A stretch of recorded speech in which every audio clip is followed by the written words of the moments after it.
All right, welcome back to another episode, ladies and gentlemen. I hope you're having a wonderful day as always. Real fast, Manitoba, like, share, subscribe. I really do appreciate it, especially sharing. That really does help. Manitoba Freethinker on Facebook and YouTube.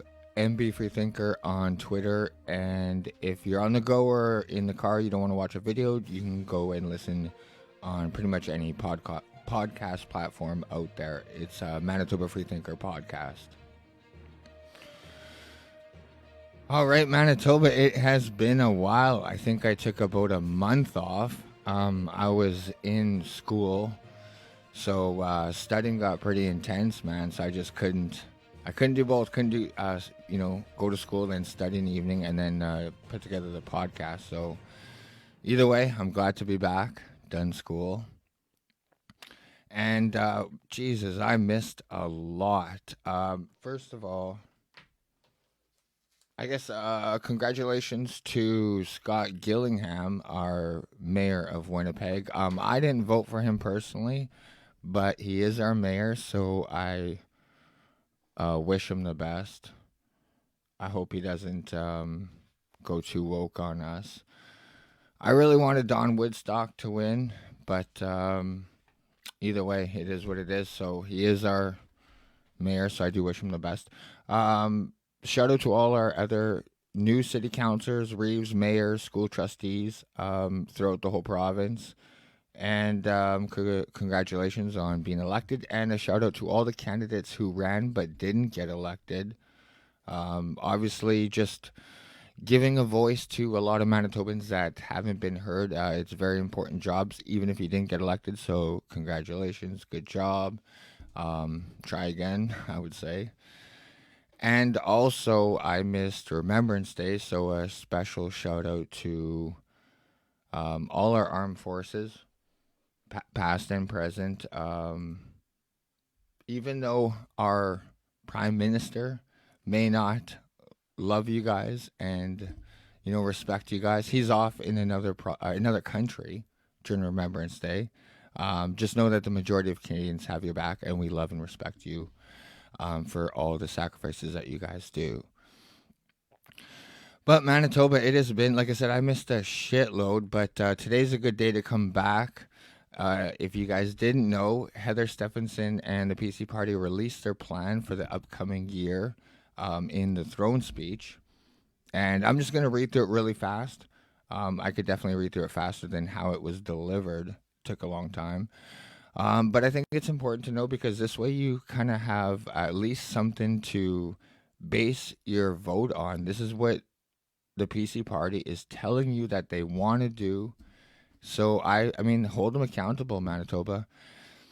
I'm gonna say right off the bat, it sounded good. Like I'm not gonna lie. I've been very harsh on Stephenson in the past, and I don't know. I think I'm pretty happy. In case you guys did miss it, Kevin Gorson came out earlier this month, and he just wanted to clarify that the PC Party is not going to call an early election. So that's going to remain on October 3rd of next year. And that's coming up, Manitoba. So 12 months. Basically, like I wonder if Stephenson kind of bit off more than she could chew. Because, like I said, the plan sounds good. They hit on all the major parts. Um, it was just the outline of how they're going to like the exact plan is going to be released in the upcoming months. This was just kind of a guideline, I guess, released. So there wasn't too many details on how they're going to accomplish this.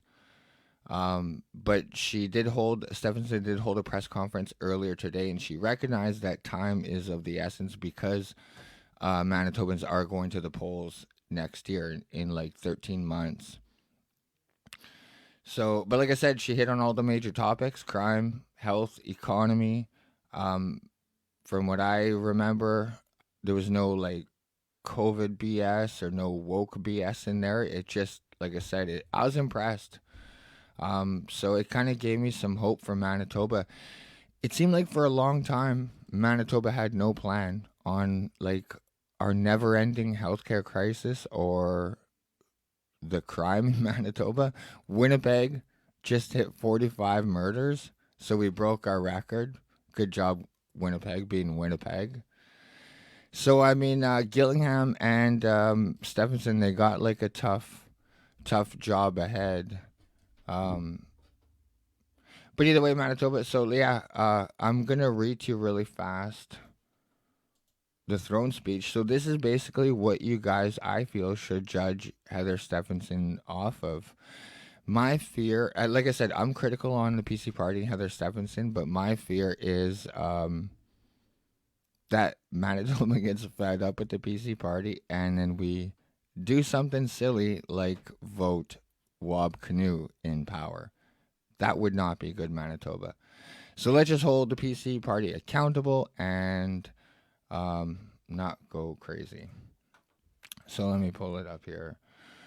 So yeah, this was the throne speech. I mean, the first part just goes over.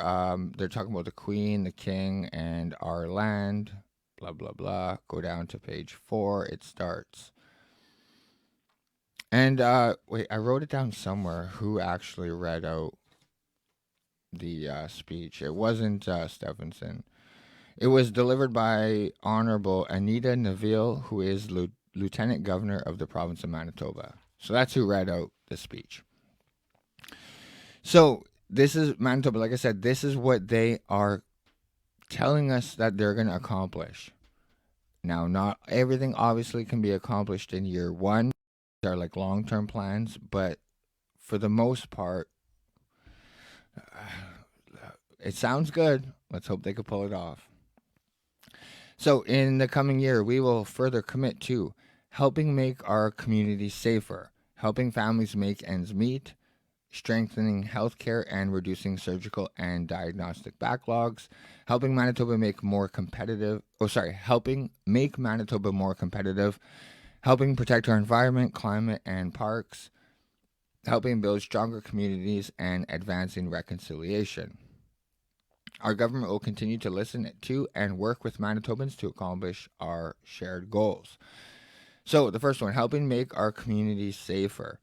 Throughout the province, communities are confronted with unprecedented concerns over violent crime and public safety. Our government will continue to work collaboratively with all police agencies alongside all levels of government to ensure the resources needed to make our communities safe are available and investments are made strategically and focused on protecting our citizens. Our government will continue to tackle the underlying issues on homelessness, addictions, and mental health by providing increased supports for frontline law enforcement officers through technology, specialized training, increased police presence, and support for more officers. Manitoba, that is a beautiful thing to hear. None of this, like cutting the police force or all that crazy shit that went on 2 years ago during the BLM riots down south. That did trickle up here. They were trying to get rid of our police. Like, we need more police on the streets. Anyways, I'll continue. These measures will provide the tools and staffing necessary to deal with those who have resisted help, preyed on others, and chosen to live outside the law. Our government understands that without addressing the root cause of crime, we will not succeed in ensuring families across the province feel safe. Manitobans experiencing homelessness deserve a safe place.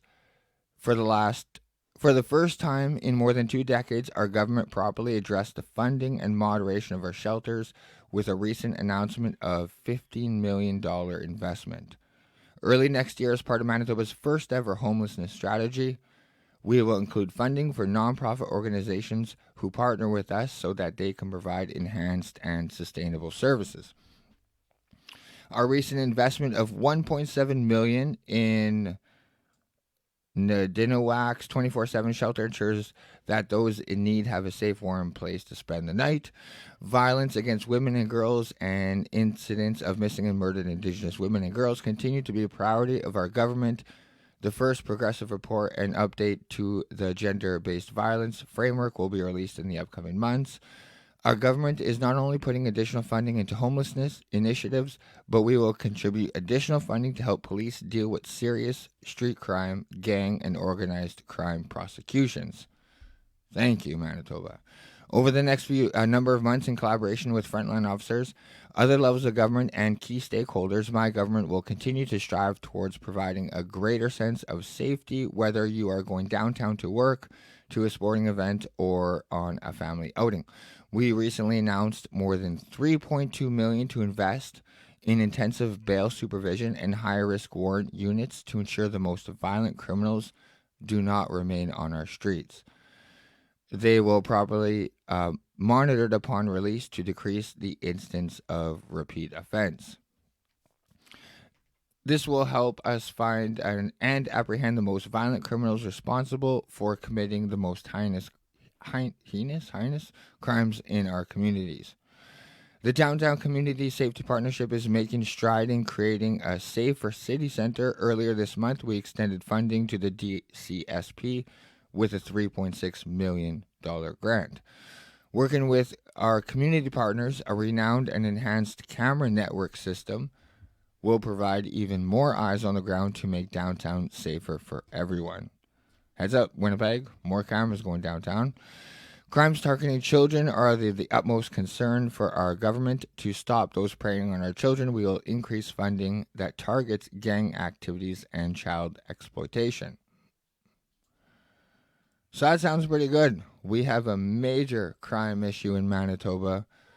So, like I said, that sounds like a lot. I hope they can pull it off. Helping Manitobans make ends meet. We all know that in Manitoba and across the country, families and individuals are grappling with the rising cost of living. Everything from gas to groceries is getting more expensive as a direct result of rising inflation and the federal carbon tax. Our government has and will continue to listen to meet the needs of Manitobans. We have heard, we have acted, and we will continue to fight to help families make ends meet. Earlier this year, we introduced the new taxation measures as well as the $87 million family affordability package to help families with children, seniors living on a fixed income, and vulnerable Manitobans.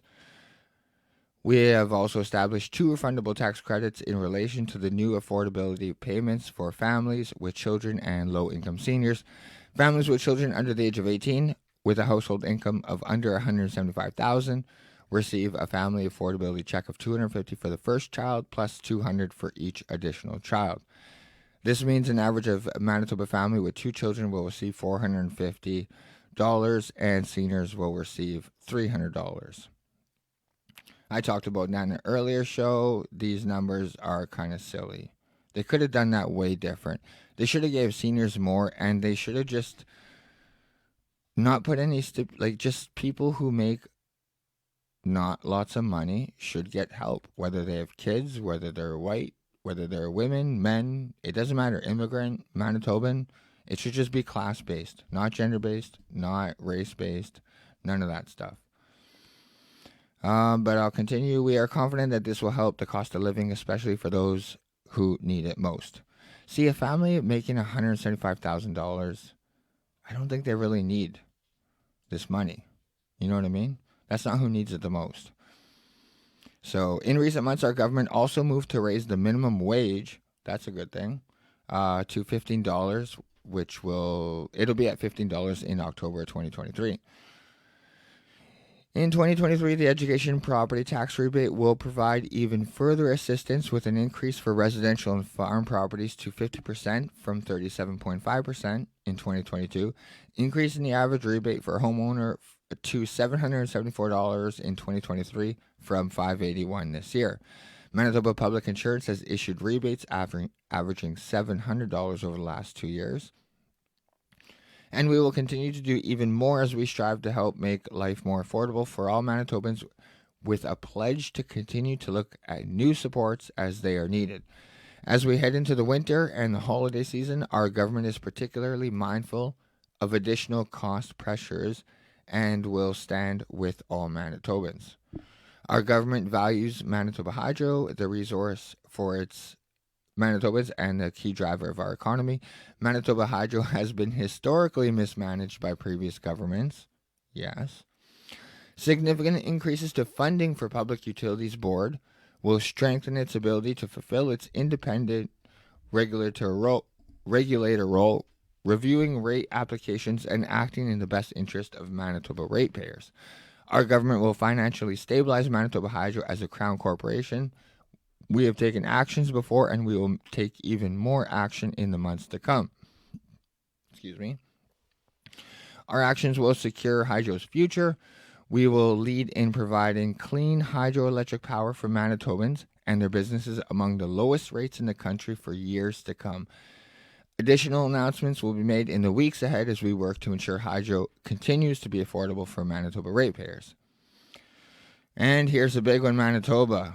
And like I said, I'm pretty impressed. Strengthening healthcare, if they could pull it off. Manitobans deserve consistent, accessible healthcare, and it is time for Manitobans to stop waiting for the care they deserve. We are solution focused and open to innovation and innovative. Sorry. We are solution focused and open to innovation and new ideas, especially from healthcare practitioners. Our focus on putting patients first will ensure the change we make today will benefit Manitobans today for decades to come. Partnerships are integral to finding solutions and will be pursued when they benefit all Manitobans. Other provinces have demonstrated that a blended public-private delivery system works. Don't freak out, Manitoba. A blended public-private delivery system. We will continue to secure partnerships to ensure we explore any and all avenues to get Manitobans the help they need now. Fundamentally, Canada needs to invest in people and its families. This year, our Premier chairs the Council of the Federation. It is notable that the Council, made up of all Canadian Premiers, is calling upon the federal government to restore our fair share of healthcare funding. Federal contributions are now less than half of what they were when Canada's public health system was first implemented. And that has been a long-standing battle between the provinces and the federal government. Every, 5 years or so, it seems like the federal government keeps decreasing funding, like the percentage that provinces get for healthcare. I'll continue, though. Provinces alone cannot fund all the investments needed in healthcare, nor should we. Our government will continue to fight for our fair share of federal funding for healthcare. Like all other Canadian provinces, Manitoba is facing a shortage of trained healthcare professionals. Last year, we committed to establishing 400 new nurse training seats within the province, but we are prepared to do so much more. Just give me a sec, Manitoba.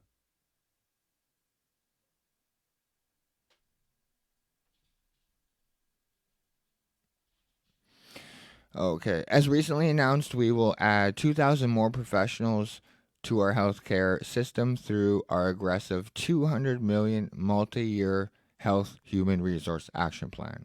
It's like finally, I made fun of the earlier when they announced. I did a show and I made fun of the 400 new training services because Audrey Gordon came out as if it was like a cure to our current crisis when people were like we were going back to hallway medicine just like 2 months ago. And Audrey Gordon came out as if this was some sort of cure. And it's like 400 new training seats next year is not going to cure our emergency room crisis. That's what it was about, the emergency room. So I made fun. So this is good in collaboration with more. So now I'm a little more confident, you know what I mean? Like they're adding 2,000 more professionals to our healthcare system. $200 million multi-year health human resource action plan. Feeling a little bit better, Manitoba. Manitobans have been seeking a comprehensive human resource plan, and in this initiative, we will focus on recruiting, retaining, and retraining professionals in an environment that is anchored in respect. Okay. Our investment of $110 million in the Surgical and Diagnostic Task Force is making noticeable progress addressing backlogs with innovative ideas. Cataract surgery case backlogs have dropped dramatically from 1,200 cases in February to 116 cases in August. That's not bad. As well as backlogged orthopedics hip and knee replacements has fallen from 1,557 in February to 1,140 in August. So that's like 400 down, but man, still 1,100 surgeries to go. Wow. So we know we need much more.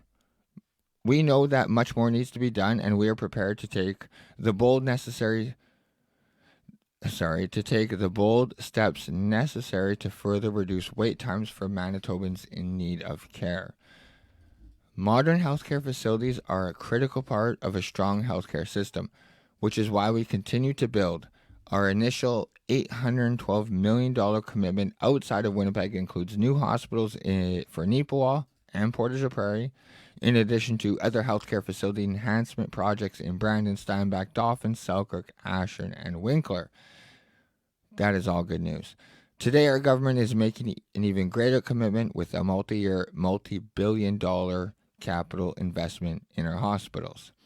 This unprecedented investment in Winnipeg hospitals will ensure Manitobans get the best care possible in the most modern of facilities.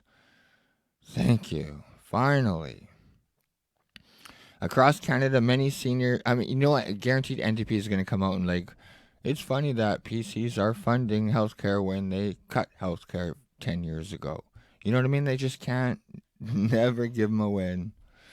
And if you've seen some of the plans that NDP came out with, this is why I encourage us not to get too mad at the PCs and go NDP. They are offering insane plans. Like lowering the requirement for knowing English for nurses. Like insane plans. I understand that they're trying to do something, but putting together bad plans is not the answer. But anyways, I'll continue. Across Canada, many seniors suffered horribly throughout the pandemic. To better protest and safeguard them, we are committed to further improving our long-term care homes as a demonstration of care, concern, and respect to the generation who have committed so much to Manitoba. Like never before, the demand for mental health services and treatment for addictions is on the rise nationwide, making timely access increasingly difficult. Since 2019, we have invested a record $58 million in innovative programs to increase and improve mental health and addiction services across the province. To ensure everyone seeking treatment is given an opportunity to be healthy, our government is making a significant investment to increase and support up to 1,000 treatment spaces. Care that is recovery-oriented helps reduce deaths, which is why we must continue to invest in saving the lives of so many precious family members. Child and youth suicide is a national crisis requiring strong federal leadership. No family and no community should suffer from the needless loss of life. Suicide crises are most acute with Indigenous communities. So I'm glad to see that the PCs are encouraging help when it seems like the federal Liberals are just encouraging euthanization. Like they want to euthanize people with mental problems. That is mind-blowing. In Canada. Like, these fucking Liberals have lost it. I'll continue though. Building on our existing 5-year roadmap for mental health, we will complete and implement a provincially coordinated strategy for suicide prevention, focusing on youth and at-risk communities. So suicide prevention, the fucking federal Liberals must hate that. Our government is committed to collaborating with Indigenous communities and the federal government to bolster regional healthcare and mental health and addiction services. Education. The hallmark of a successful education system is one which provides a strong, cohesive continuum of learning from childhood to adulthood in safe, secure environments. Cohesive continuum. That didn't happen for the last 3 years. Transformational investments in childcare, education, and advanced education are critical to preparing young Manitobans for the future. To address the need for affordable and accessible high-quality early childhood education, especially in rural communities, we are investing up to $70 million to fund up to 17 new facilities to create more than 1,200 new spaces.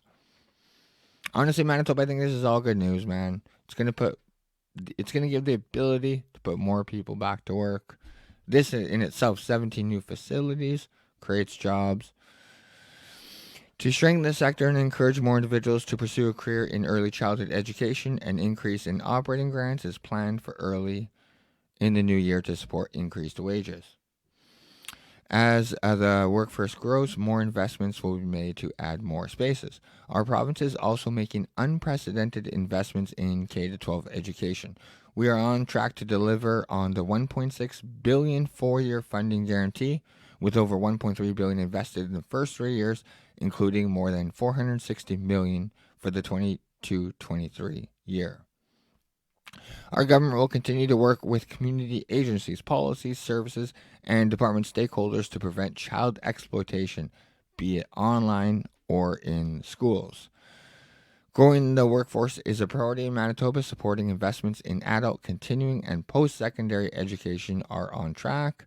It is essential that we strengthen our collaboration with post secondary institutions and businesses to identify skills and labor needs and respond to the training, research, and development needs of Manitoba businesses, including the manufacturing sector.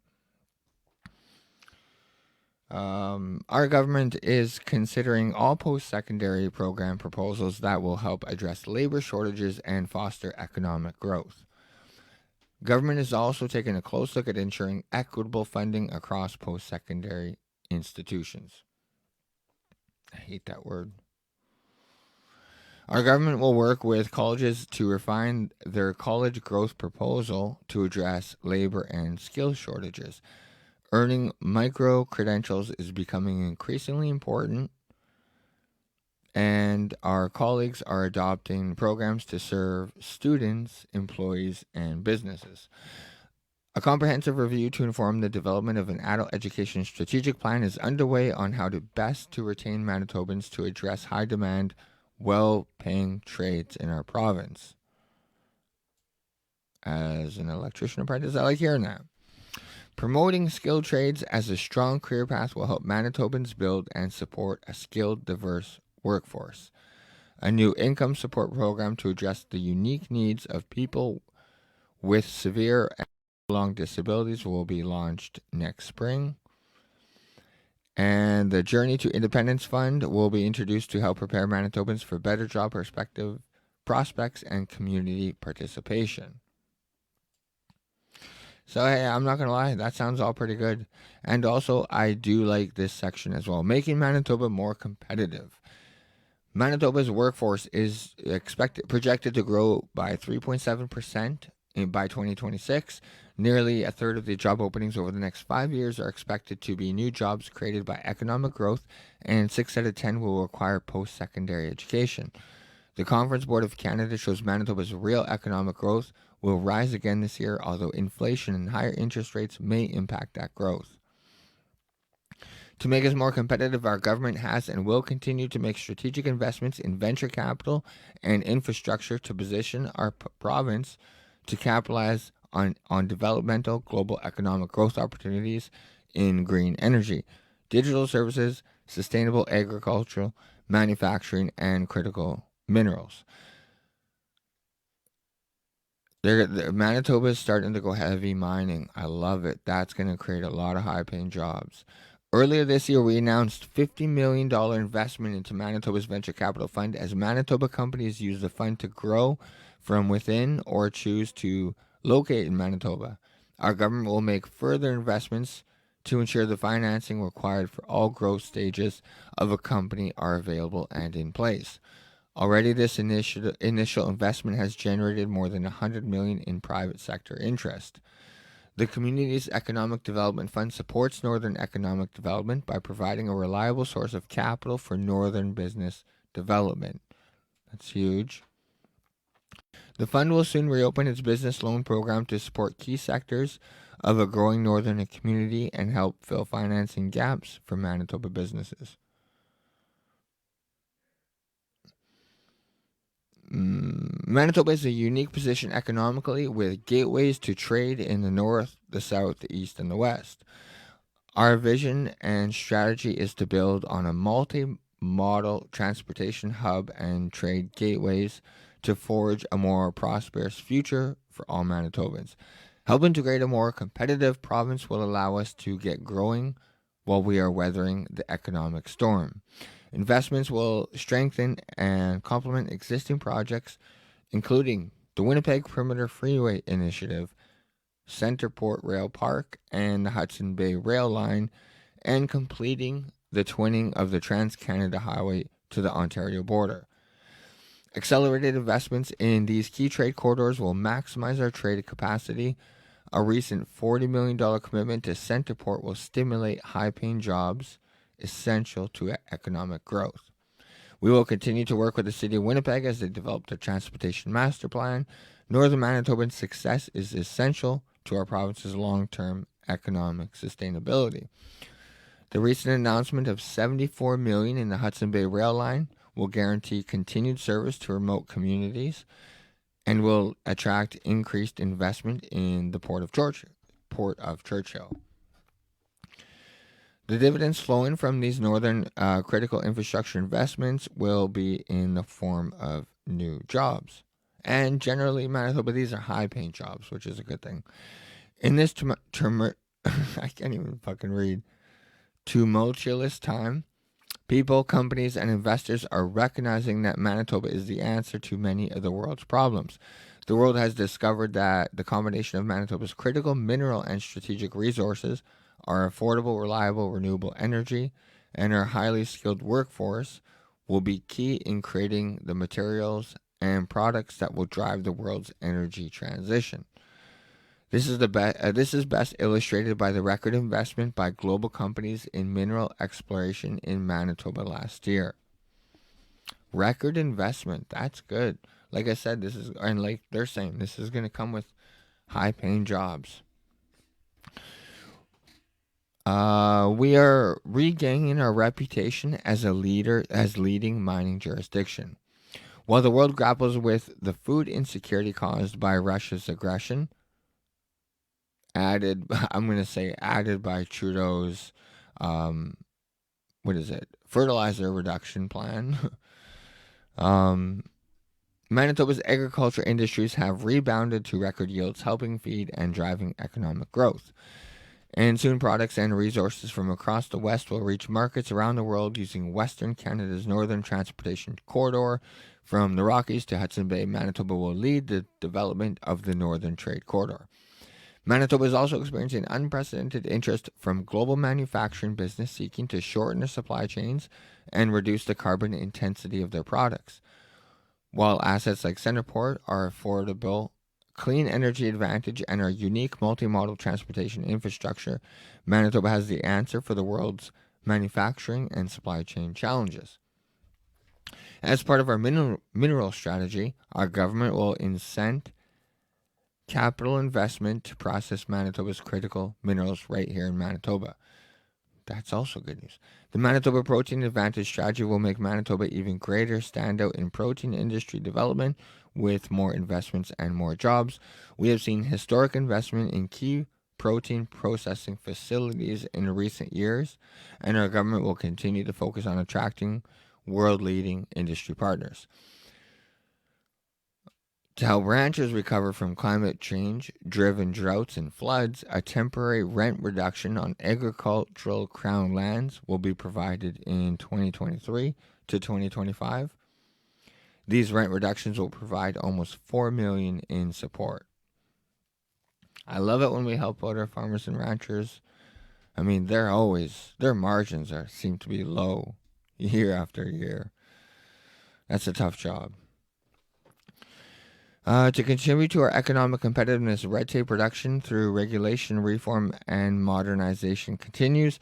Economic reconciliation key to building a stronger province for everyone will continue with Indigenous peoples by removing barriers to full participation in Manitoba's economy, ensuring access to education and training and revenue sharing. Here's something I've seen actually pop up a lot. Manitoba's film and television production industry is experiencing significant growth attributable to the Manitoba Film and Video Production Tax Credit.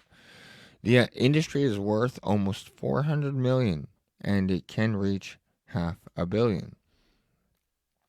To get there, we require more film crews and more investment in training Manitobans. So, building on a new regular direct air access to Los Angeles. Interesting.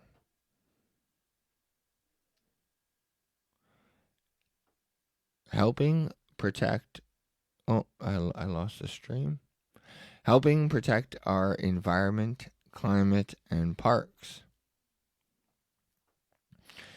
Advancing economic activity and job creation are key to the province's future, and so is environment protection and conservation. Our government made substantial investments in water management, conservation, and protection, and more will follow. Water is our most valued resource, and every drop counts. To secure Manitoba's water future and advance our environmental, economic, and community priorities, the action plan for our recently announced water strategy framework will be released by spring of 2023. A thorough review of all water legislation to guide our water management will be initiated.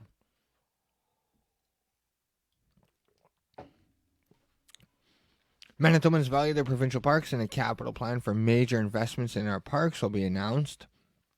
A trail strategy and action plan to enhance and support a high quality network of accessible trails will soon be announced. It will create a path forward, providing health, social,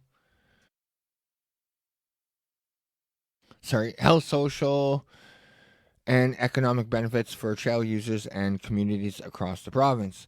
We will revitalize our conservation officer service, the third largest peace officer force in Manitoba, by hiring more officers and outfitting them with better equipment and technology to combat dangerous activities such as poaching, night hunting, and road hunting. This investment in both the tools and the people will ensure safety in our parks, our forests, on our lakes, and in our fields. Our government will continue with significant investments to achieve critical environmental goals, such as the $167 million investment in the second phase upgrades to the North End sewage treatment plant, which, again, a lot of high paying jobs. Manitoba continues to pursue emission reduction across all sectors of the economy, and we will do our share to help Canada meet its international obligations. Our comprehensive provincial adaptation strategy will reduce the impact of extreme climate events such as floods, droughts, wildfires, and more. Working with stakeholders, we will modernize the waste division and recycling framework to divert more material from our landfills and create new businesses and job opportunities within a circular economy.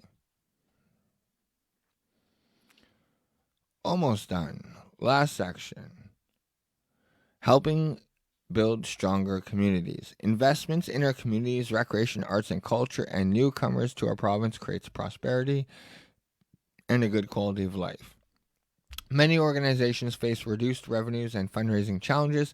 The Arts, Culture, and Sports and Community Fund will invest $100 million in communities to maintain and strengthen the program and facilities that are an important part of this place we call home. Notably, the first year's allocation will be fully subscribed. Public libraries are important institutions within our communities, and we will continue to strengthen our public library system with increased funding. Every region of the province benefits from tourism revenue and jobs. Updated forecast project Manitoba tourism revenues to return to the 2019 levels in 2023, a year earlier than originally estimated. Immigration is a key component to our labor supply chain. Is it? Pretty sure we have a lot of people not working right now in Manitoba.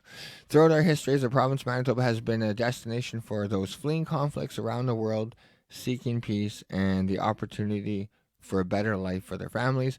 Manitoba continues to welcome and support newcomers to our province. Last year, we welcomed more than 16,000 newcomers to the province.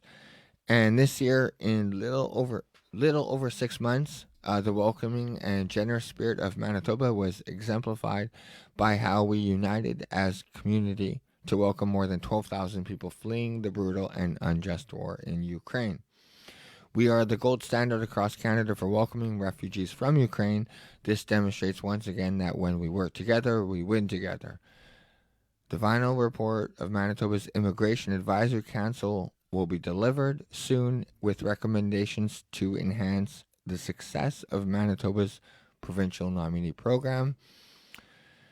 And our renewed Canada Manitoba immigration agreement will ensure our province is able to attract potential immigrants based on provincial economic priorities while collaborating on the settlement and integration of newcomers.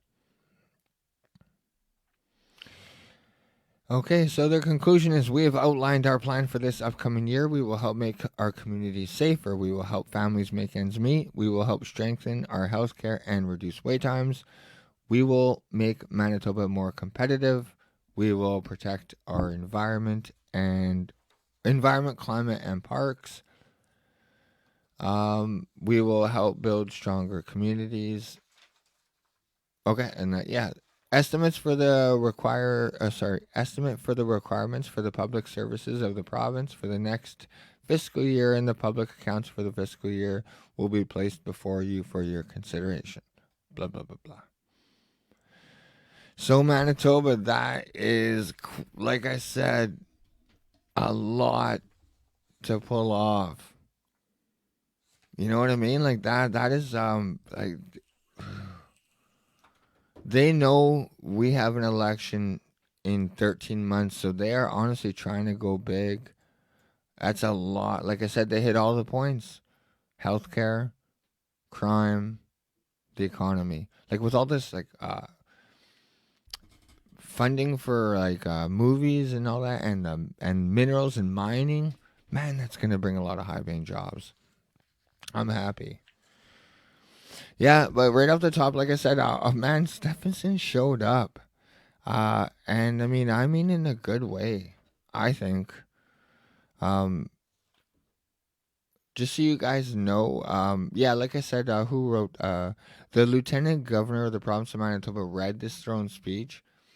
So Heather Stephenson, held a news conference, and I was impressed. Like I said earlier, I've been very critical of her in the past. But like in my opinion, Manitoba, she seemed like a good leader. She seemed like a strong leader. Um, she seemed like she was in control of the facts. Like she knew what she was talking about. I'm gonna play you a clip. It's like a 7 minute clip. I know the show's already 43 minutes, and even a 7 minute clip is long. But Manitoba, like we are, like I said, we're voting in 13 months. So, and we're gonna really judge her on what she just proposed. But for the last few months, I've honestly kind of been worried, like crime. Like I said, we just hit our record in Winnipeg for murders, 45 murders. This gave me some hope. Um, the 4 minute and 55 second. Oh no, shoot! I think I was actually at the right spot. For Manitobans. Yeah, so they talk about healthcare, and I know I read to you earlier that Stephenson was talking about the private public blend. And as soon as you mention private healthcare in Canada, everyone shuts down and they freak out.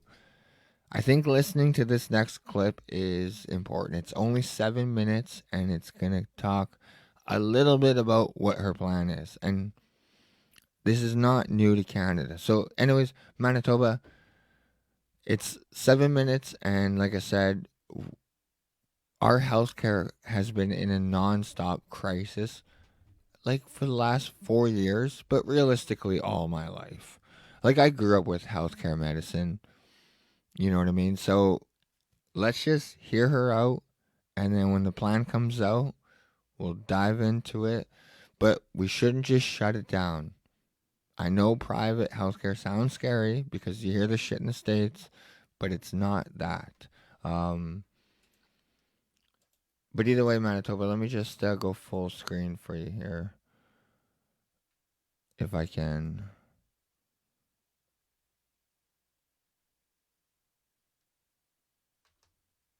There we go.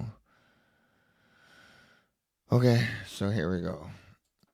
Can you give us an idea of, talking about capital programs for Winnipeg hospitals, Health Sciences Center, there's some older buildings there, I mean, would that be one of the big ones? Yeah, I mean, that's a good example, obviously, of we've all been either in the Health Sciences Center ourselves or had loved ones in there, neighbors, friends, and we see that parts of it are 100 years old.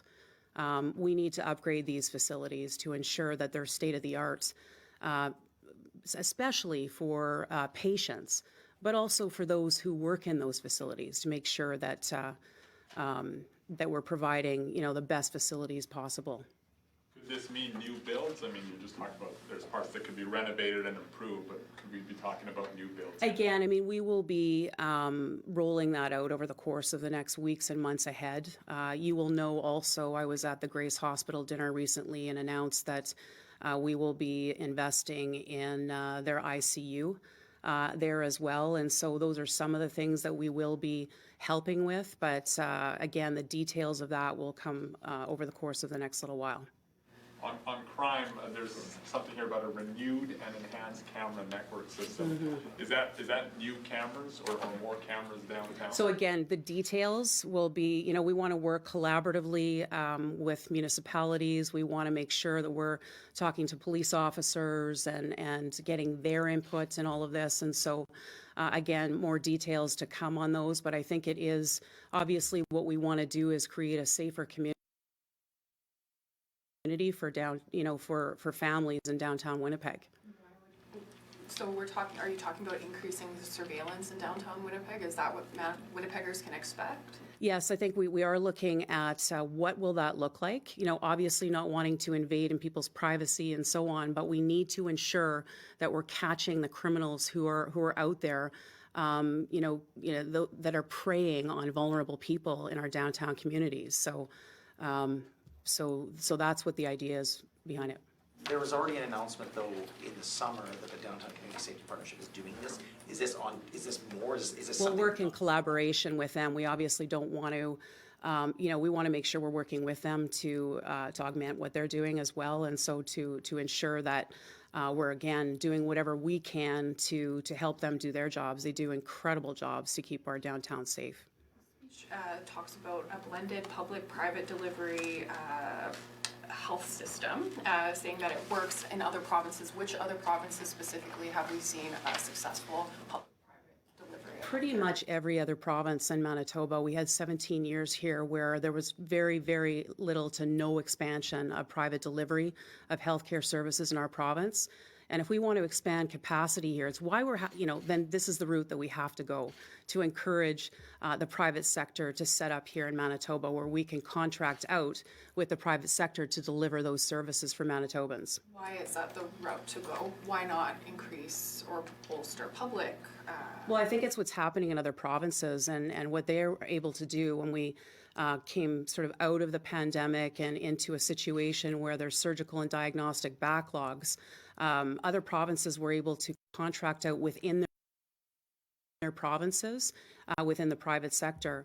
We were not able to. We were able to do some of that with Maples and Western Surgical, but now we're having to go outside of our province to deliver those services for Manitobans. So what we want to do is make sure that we're increasing that capacity here in our province. Is there a model in another province that you're specifically looking at, like perhaps in Alberta, the UCP has, endorsed an idea of increased private? Most other provinces are doing it. If you look at other provinces, they have expanded beyond. They have a significant private sector component that they contract out to within their provinces. We have lagged behind because there was an ideological approach that was taken for decades here in our province. We're getting beyond that, and we are going to look to the private sector to help be part of the solution. Again, still within the single payer system, but private delivery to expand the capacity within our province. Payer, but also single tier? Single payer, yeah. Yeah, exactly. It's the way it is now, where in other provinces they're able to contract out those services, and I think we can here as well, and some of that has been done. I just think we need more of it. You know, we know what we've run into with our surgical and diagnostic task force. We've had to go out of province and sometimes even out of the country to deliver those services. And unfortunately, that should have been able to be done here. And in other provinces, they have more capacity to be able to keep that within their province. We want Manitobans to stay in Manitoba to get the health care that they need.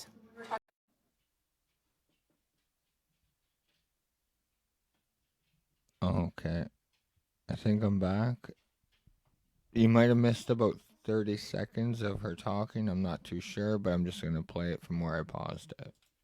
The most important thing to us is that Manitobans get the health care that they need when they need it.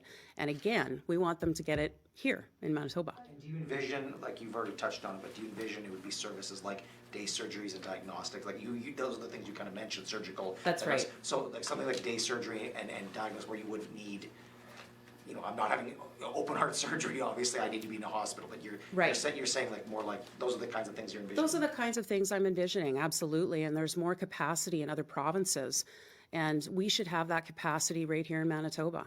And there's no reason we can't, as long as we just, you know, let people know that we're willing to go in that direction. I think we had a couple of decades where a government wasn't willing to go in that direction. And I think we need to increase that capacity. It's not all government that has to be, you know, the only solution to this. We need to work collaboratively